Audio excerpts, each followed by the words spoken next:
Cette semaine à Vlog, on est très heureux de recevoir Julie Bélanger, que j'ai connue d'ailleurs à TVA, dans la salle des nouvelles, ça fait longtemps. Oui, on était comme voisins de bureau dans la salle des nouvelles, c'est vrai que ça fait longtemps. Mais là, qu'est-ce qui devient de toi? On ne te voit pas à TV? Oui, non, on ne me voit plus à TV ces temps-ci, non, je fais de la radio. Tu sais que c'est là que j'ai commencé mon métier, moi, il y a quelques années déjà, je faisais de la radio à Québec. C'est comme ça que j'ai commencé dans le monde des communications, et là, j'y suis retournée il y a maintenant, c'est ma 2e saison, à temps plein, puis j'adore ça. J'ai vraiment du fun à faire de la radio. T'es à Rythme FM, et d'ailleurs, je pense que ton émission est l'une des plus écoutées dans le Non, excuse-moi, Dominique, elle est la plus écoutée.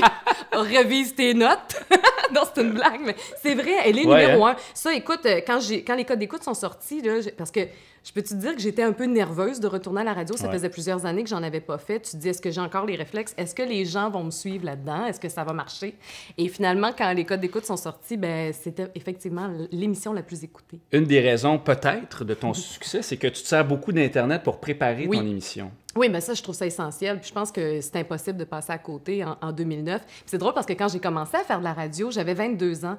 Et Internet, là, c'était pas la même chose qu'aujourd'hui. Quand tu cherchais de l'information, ne serait-ce que sur les artistes québécois, il n'y avait rien, c'était fou.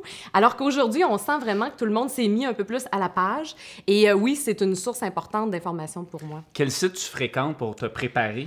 Il y en a plusieurs. Écoute, il y a des sites comme psychologie.com, qui est un site que j'aime beaucoup, très intelligent, très réfléchi, puis qui aborde tout plein de sujets, évidemment, par rapport à la psychologie.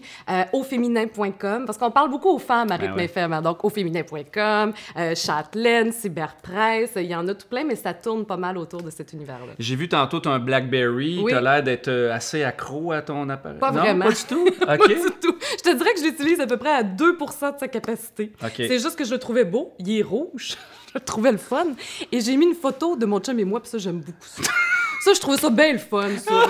La fille, elle achète un téléphone parce qu'il est rouge, puis qu'elle peut mettre une photo de son chum. Puis je trouve ça le fun d'avoir mes courriels dessus. Ça, c'est mon petit côté. Mais je te dis, non, il faudrait vraiment que je m'y mette parce que je suis pas très bonne là-dedans. J'ai vu que tu as une page personnelle sur Facebook avec tout plein d'amis. Tu prends du temps, d'ailleurs, pour l'alimenter. Il y a des photos.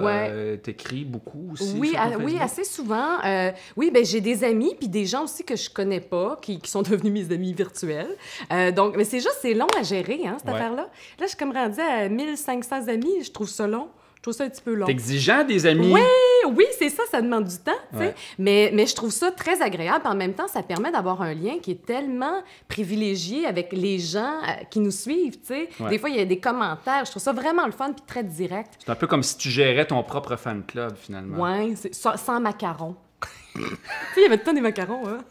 J'aimerais ça avoir un macaron. Un macaron de Julie Bélanger. Oui, c'est hot, hein? Hey, tu prépares un album, j'ai cru comprendre. D'ailleurs, sur ta page Facebook, il y a un extrait d'un spectacle que tu as donné, une performance à la télé. Tu as vraiment une super voix, d'ailleurs, je dois te le dire. Dis-tu ça parce qu'on t'a enregistré? Non. Un petit peu. Ah, mais t'es gentil, mais oui, ça c'est un rêve de petite fille. Tu sais, vraiment, j'ai toujours rêvé à ça. Je viens d'une famille de musiciens. Mon père joue de la musique, mon frère aussi. Et là, j'ai décidé d'arrêter d'attendre et de le faire.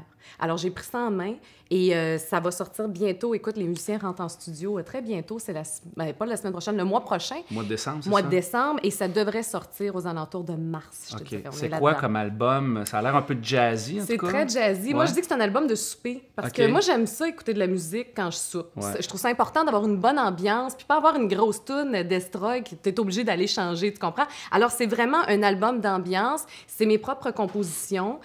Français, anglais, il y en a... C'est un peu jazzy, bluesy, je te dirais. Un peu à la Norah Jones, en tout cas, pour ce que j'ai écouté. Oui, c'est ça. Un peu cet univers-là. J'aime beaucoup Ray Charles, Diana Krall, donc c'est un peu le mix de tout ça. Ben, on a bien hâte d'entendre ça. Ça va être quoi? Ça devrait sortir février, en 2010? Oui, 2010, oui. Hey, merci beaucoup. Hey, plaisir. Ça a été un plaisir de te recevoir. Hey, bien content de toi. Moi aussi. On va s'appeler des fois. Oui, c'est vrai. En plus, on habite la même ville. Oui.